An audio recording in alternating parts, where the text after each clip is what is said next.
Hey everyone, welcome to a new thing. I am going to cry. I've recorded this thing this is my third time. Third time's a charm, but holy moly, I cannot get this mic set up to work and it keeps echoing. So if it ends up echoing halfway through the video, I apologize. But I need to just get this done and over with because I've recorded these 30-minute episodes twice, all for naught. So I'm excited to do it, though. It's a topic I feel passionate about, and it's something I enjoy doing for all of you, so I'm fine with it. So welcome to a new thing and our third episode of it. And today I wanted to start us off with a little bit of a Bible study. So let's look at this Bible study passage, Acts 19, and we're going to do 21 through 41. Let me pull it up on the thing for us here. So this is a section about a riot at Ephesus. And this comes from Acts of the Apostles, so it's about Paul's journeys and the other disciples' journeys, but mostly Paul at this point in the book, as he goes around the Mediterranean on his missionary adventures here. And so this is what it says. It says, "Now after these events, Paul resolved in the Spirit to pass through Macedonia and Achaia and go to Jerusalem, saying, 'After I've been there, I must also see Rome.' And having sent into Macedonia two of his helpers, Timothy and Erastus, he himself stayed in Asia for a while." Just to show this, this is the phrase in Greek right here. This is not going to look good, but you can see the Greek in the middle. This is interlinear, so you can see what the Greek is. The word for helpers there, this translates as ministers. But this is the word deacon, diakonun, diakonunton. That's the same root word there as deacon. So he sends his deacons, Timothy and Erastus, and he himself stayed in Asia for a while. About that time, there arose no little disturbance concerning the way. The way is how Christianity was referred to in these early times. For a man named Demetrius, a silversmith, who made silver shrines of Artemis, brought no little business to the craftsmen. There he gathered together with workmen in similar trades and said, 'Men, you know that from this business we have our wealth, and you can see and hear not only in Ephesus, but in almost all of Asia, that Paul has persuaded and turned away a great many people, saying that gods made with hands are not gods. And there is a danger, not only that this trade of ours may come into disrepute, but also that the temple of the great goddess Artemis may be counted as nothing, and that she may even be deposed from her magnificence, she whom all Asia and the world worship.' Artemis was one of the Greek goddesses. She's the twin sister of Apollo, the virgin goddess of the hunt and of nature. So she had a massive temple, which you can probably find images, reconstructions of online. It was burned down, but it was considered one of the wonders of the world at the time. And so this is a big thing, and it's a big moneymaker for people, right? That's why Luke goes out of his way to mention that, where he says it made no small money here. When they heard this, they were enraged and were crying out, 'Great is Artemis of the Ephesians!' So the city was filled with confusion, and they rushed together into the theater. This theater is actually, you've seen it, you might not remember it, but if you were there for Miss Jones' slideshow of her trip to Greece, she went to Ephesus, and in the background was the theater. And so you can still go here this day. It's definitely not in the state it once was, but you can actually see where this happened. So the city was filled with confusion. They rushed into the theater, dragging with them Gaius and Aristarchus, Macedonians who were Paul's companions in travel, right? Probably to put them under trial or something. And Paul wished to go in among the crowd, right? Paul wants to go in and explain this, but his disciples would not let him. And even some of the Asiarchs, who were friends of him, sent to him and were urging him not to venture into the theater. So these Asiarchs are like governmental figures who are kind of the leaders of Asia, which is the region of the Roman Empire that we get the name for the whole continent now. But it's like Western Turkey, where Ephesus was. Even these government guys are like, "Paul, don't do that. That's stupid." Now, someone cried out one thing, some another, for the assembly was in confusion. This is a good way of thinking about Twitter. And most of them did not know why they had come together. Some of the crowd prompted Alexander, whom the Jews had put forward, and Alexander, motioning with his hand, wanted to make a defense to the crowd. But when they recognized that he was a Jew, for about 2 hours they all cried with one voice, "Great is Artemis of the Ephesians," right? So maybe the Jews were being blamed, so the Jews put forward this guy named Alexander to speak on their behalf, and they realize this guy's a Jew, and so the whole crowd begins to kind of chant this thing at him. And when the town clerk had quieted the crowd, he said, "Men of Ephesus, who is there who does not know that the city of the Ephesians is the temple keeper of the great Artemis and of the sacred stone that fell from the sky?" No one really knows exactly what that is. Probably it was a meteorite, or maybe a stone that was part of some legend involving Artemis that was in the area and was treated with, religious observance. Seeing then that these things cannot be denied, you ought to be quiet and do nothing rash, for you have brought these men here who are neither sacrilegious nor blasphemers of our goddess. If therefore Demetrius and the craftsmen with him have a complaint against anyone, the courts are open, and there are proconsuls. Let them bring charges against one another. But if you seek anything further, it shall be settled in the regular assembly, for we really are in danger of being charged with rioting today, since there is no cause that we can give to justify this commotion. And when he had said these things, he dismissed the assembly. So I think this is really good for what our topic is going to be today, which is the intersection of faith in the public sphere, and specifically with the traditional Christian stance on sexuality, and the way that this can sometimes cause something similar to this, and maybe the heart that it should give us. So let's get into that. So on Tuesday night, there was a Flyers game, and for anyone who watches NHL, you probably already know where I'm going with this. But in the Flyers game, right, there was a Pride Night, and this is something that a lot of teams do.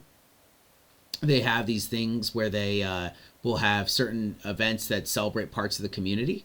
And for the Flyers, they do a Pride Night. I'm sure they do lots of others. I know the Devils do a Pride Night, right? The NJ Devils. But they also do like a Faith and Family Night. And I know this because they invite us every year, but they wait until like 5 days beforehand to invite us. So if you're a part of the Devils organization and you want churches to come, 2 months of advance notice. You got to give us time. It sounds interesting. We'd love to go, maybe, but you got to give us time.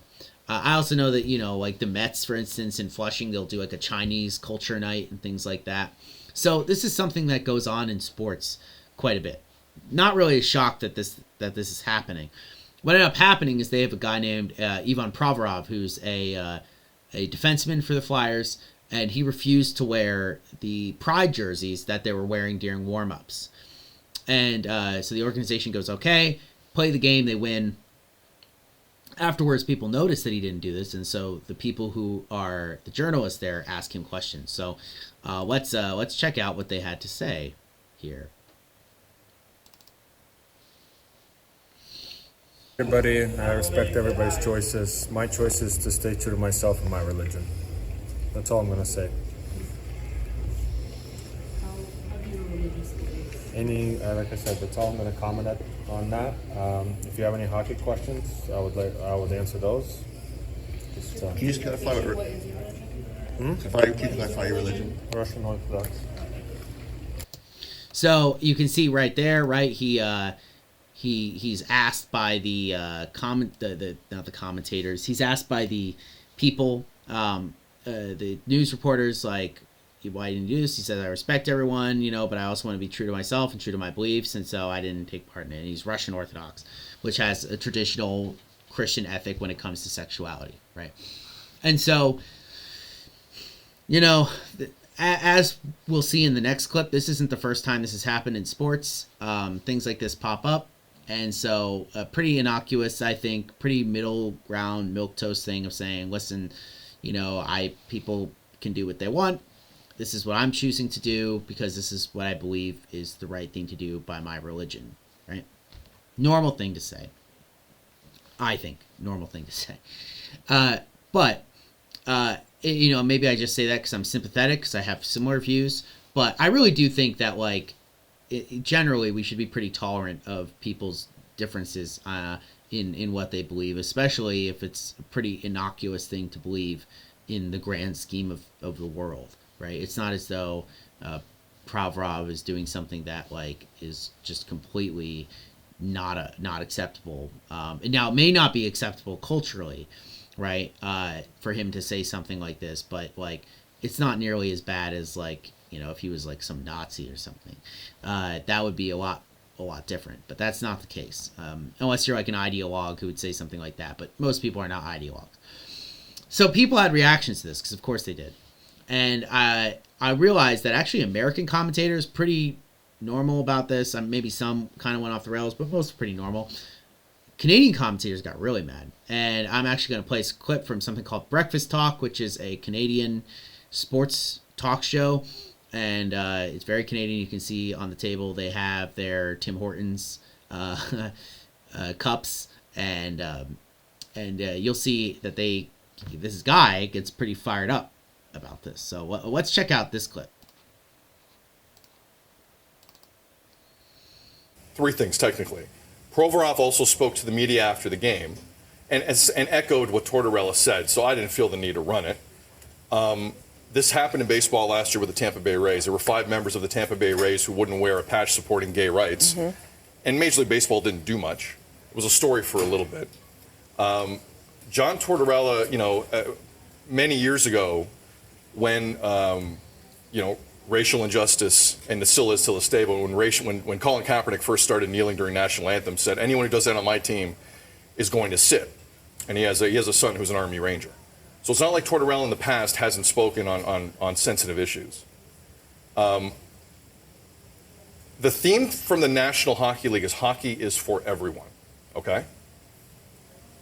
The theme is not hockey is for everyone, ... unless you don't believe in gay rights, then do whatever you want. If the National Hockey League is going to do this, if any league is going to do this, do it properly or reevaluate what you're doing. So, he's pretty fired up, but you haven't seen anything yet. But you see here, right, like he's pointing out that maybe there's this dissonance that happens when we say something is for everyone, and unless you have certain beliefs or something, right? Now, I would kind of shoot back and say, well, if you punish Provorov, as he's going to call for the Flyers to be punished, as you'll see, then you're actually saying the NHL is for everyone, except people who have traditional sexual ethics in Christian sexual ethics, right? And I think that this is like where the rubber meets the road when it comes to really how much are we committed to living out our beliefs in the pluralistic society as Christians, because you'll see this is kind of the opposition that we'll get pushback on some of our moral stances.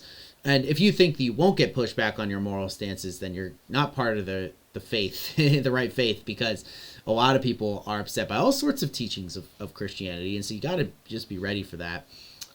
But also for other people, it's a challenge because it's just like, how much are we willing to accept? So you'll see here what he says next, and this reminds me a lot of what happens in Ephesus, and I'll point out why. So let me see if I can time this right here. You don't agree with gay rights is not the phrasing of this. You're either in this or you're not. And one last point. Nothing scares me more than any human being who says, I'm not doing this because of my religious beliefs. Because when you looked at people's lives, you normally say that publicly, you'd throw up at what you saw. So I love this because like part of it is nothing scares them more than people who would take a stance because of their religious beliefs, and I think that says more about him than it does about anything else, because I'm sure that isn't true. I'm sure there are things that scare you more than that, because all sorts of people take stances for things because of religious beliefs, right? If a Quaker says, I don't want to fight in the military because of my religious beliefs, does that scare this guy? I don't think so, right? So it's a little bit of hyperbole here, I'm sure, and he does the classic thing where it's like, you have religious beliefs, yet you're, I bet on the inside you're a hypocrite or something like that. And I think most Christians would be willing to say, you know what, yeah, I'm a sinner. I am sometimes a hypocrite, but it's also this assumption that you're actually more depraved than any of us because you're not taking part in this thing, right? And it's like, well, that's probably not true. And it reminds me a lot of kind of the stance of Demetrius and the silversmiths, and I'll talk about this, but I want him to finish first. I want to give him his time. You would throw up at what you saw. And I have seen that a million times in a lot of different ways. So don't give me that. With respect. Don't give me that, because no one's perfect. With respect. All right? Don't feed me the religious beliefs line. And all of a sudden the NHL is going to back off this. The National Hockey League today needs to fine that organization $1 million and reevaluate how they support gay rights.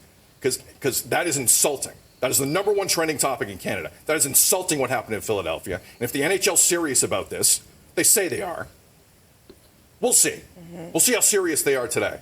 But that whole thing was mishandled, and part of me couldn't believe it. Part of me could, considering how the NHL sometimes handles things.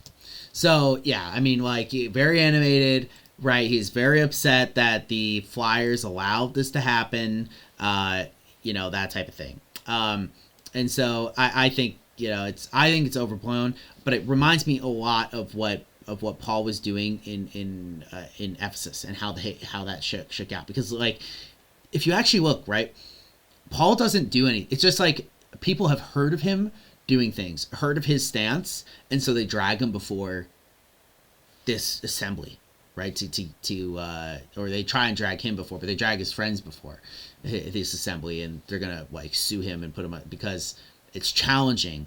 Not only, I guess, in this case, their financial interests, but it's also challenging like their beliefs. Even though Paul hasn't actually done anything to insult them or anything like that. And I think that like it's a really good example of like that you just by having opinions, right? You can be really attacked by someone, and even if you do something innocuous, right? Like you just like, oh, I don't want to participate.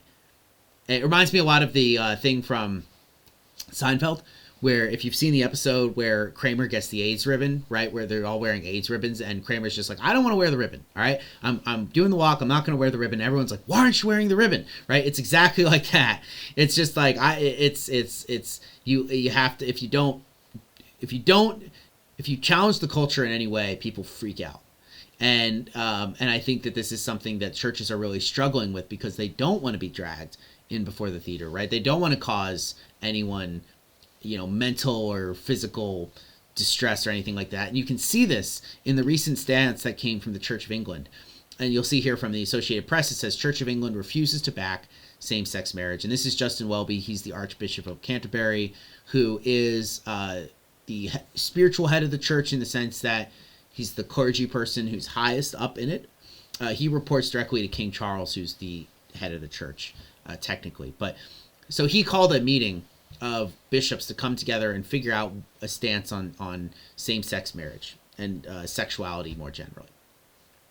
And the statement they came up with pleases absolutely no one.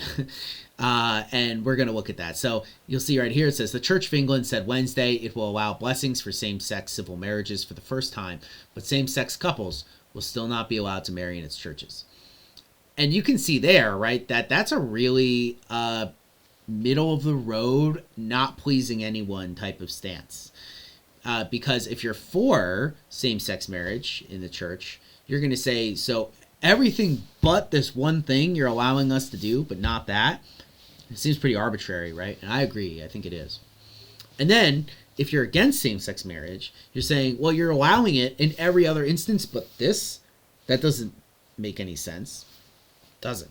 And so I think like everyone, it's really funny. They released this, and Welby's very much a middle of the road, like trying to keep the peace in the church because there's a big division growing between bishops, mostly located in Europe and North America, and bishops in the Southern Hemisphere and Asia who are split on this issue, with people in the West being more open to same-sex marriage and people in the South being more against it. And they're actually having a meeting where they're going to debate this. So this isn't policy yet. This is what Welby would like the policy to be. And he actually hints, right, that this is probably not, some people aren't going to like this. He says this will appear to go too far for some and not nearly far enough for others. And I think that this is something that they really would like because he's trying to keep the communion together. It's the third largest communion in the world.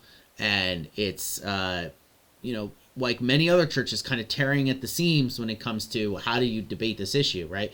Churches like ours, the PCUSA, said, well, we're going to leave it up to individual sessions to decide, but we're going to generally allow it. Like, we're not going to stand against it. And that's the stance that they took. These Episcopal systems actually need someone at the top to decide for them, because it's not like local churches do not have as much autonomy in deciding their own things as as others. And so they're really struggling here. And you can see this played out in stuff like the United Methodists, who just split over this issue, which was the second largest denomination, Protestant denomination in the United States, and now it's breaking in two. And I think that we as Christians really need to be willing to be like Paul and to be like these other guys, and like not want to upset people, but being really willing to stand where our convictions lie. In the book of Revelation, Jesus calls to a church and he says, "You're lukewarm," right? And I'll spit you out of my mouth, right? It's better to be cold or hot than lukewarm. And I think like we often prefer being lukewarm because it's safe and easy. But I think like on some moral issues, like we just need to be like, hey, this is what we believe.